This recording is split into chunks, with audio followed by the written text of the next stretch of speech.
From Kingdom Within, $10. I believe the Bible says the. Then with that, the next question is from Kingdom Within, $10. I believe the Bible says the earth is flat.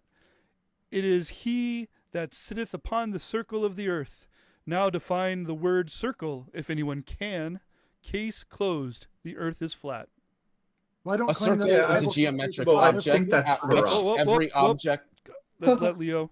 Go ahead, Leo. So a circle is going to be a sort of geometric object where the curved line making the circle is equidistant from the center of it. So you can draw the radius, and the radius is invariant all the way around that curved line. That would be a circle.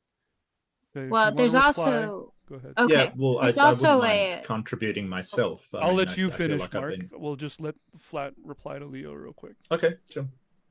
I was just going to say there's also a verse that kind of displays that this is a circle and not a ball. And also in that same Isaiah, that's in the book of Isaiah, he does say ball later, in a different verse. So there is two different Hebrew words for circle and ball.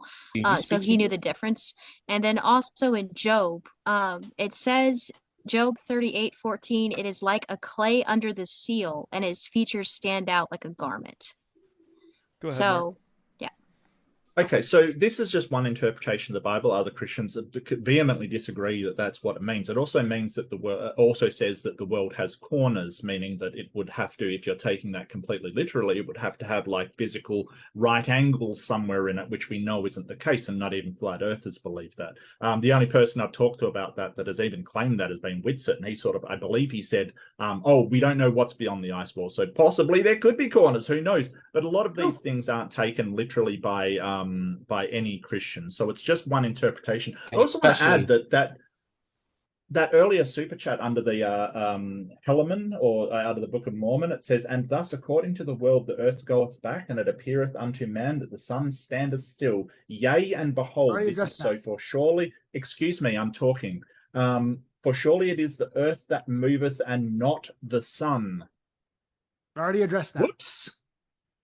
Yeah, so I just want to point out the Book of Mormon says that, and the Bible, it never really says that the earth is flat and stationary. It just says, excuse me. Wait a second. Can I please have my time to talk? I actually have a rebuttal there. Like, can I actually take my time to talk let's being let interrupted? I wanted Mark to close out Kyle, I wanted Mark to close out the topic, actually, so we could get to the next question. So I appreciate, Mercedes, that you have a rebuttal, and that Kyle, it gets you excited, but Mark, finish your statement, please. Let me finish. It is only one interpretation, and a lot of people disagree. It does not literally describe the shape of the earth. It has to be taken as either an interpretive thing or a metaphor of because the Bible does give a lot of metaphors. So it could go. Tells you when it does, though. It tells you when it does. It tells you when it's being literal, and Genesis was pretty literal. It also says in 1 Chronicles 16:30, he has fixed the earth firm and immovable. Psalm 93:1, thou hast fixed the earth immovable and firm. 96:10, Psalm 96:10, he has fixed the earth firm and immovable. Psalm 104:5, thou did fix the earth on its foundation so that it can never be shaken. Isaiah 45:18, who made the earth and fashioned it, and himself fixed it fast. There are tons of verses more I could go into, especially Joshua and books they removed like Jasher and Enoch. But it is definitely a biblical cosmology. And also, if you guys look in older Bibles, around the 1500s especially, they actually had pictures of the flat earth model in old Hebrew books. The Logos Company for Christianity actually made the ancient concept. You guys have probably seen that one a million times, but they actually came out with that because they said that is what Christians believe. So no, we do not take it literally and metaphorically. That is the Schofield New Age sort of doctrine that has infiltrated the churches in Jesuit form through religious ambiguous notions. Mercedes, do you speak Hebrew? Changed it.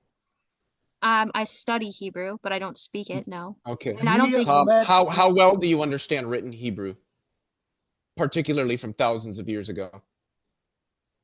I have to look up people that either have studied Hebrew for okay, like so years you're not a life. Hebrew scholar. You're not an expert in the language, correct? I'm not an expert in just- the language. Okay, That but is the reason correct. I'm asking this is because all the experts in it don't agree with a lot of what you just said relative to Actually, what they was originally do, written and down. I No, can they don't. point to them. Half of I them. they The experts So- I'd absolutely cite their do. names, but I don't want to be disrespectful to them. I but- do want to respond No, they as well don't. that there are a lot of Christians that do believe the Earth is a globe. This is again another conspiracy theory that all these Christians are somehow not Christian, like a no true Scotsman kind of thing. Things like Psalms were obviously poetry. That's Whoa, what wait, they I do were. want to make one Excuse Hold on, me, Mercedes. excuse I'm not me, saying they're Mercedes. not I'm actually Christian. We've gonna- got to close this out. I The want thing Mark was to have the last us, word. Right, the thing was to us, not to you. Okay, this is how it works. The people who the question is directed or the statement is directed to get to close out, and that's what I've been allowing you to do. So please allow me to do the same. So let's be fair. Okay, so a lot of this kind of stuff is up to interpretation. The corners of the earth is up to interpretation. They all have different opinions on what that means and how it gets interpreted. Some do believe that it should be literally interpreted.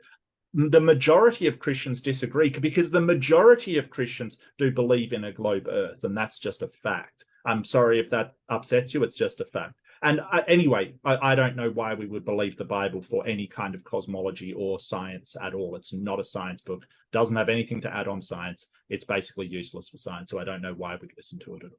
Thank you. Thank you. All right, next question. Congo 44 is back with another $5. Can the flat earth folks please explain us sunset? Please don't say perspective. The angular size of the sun does not change during the sunset.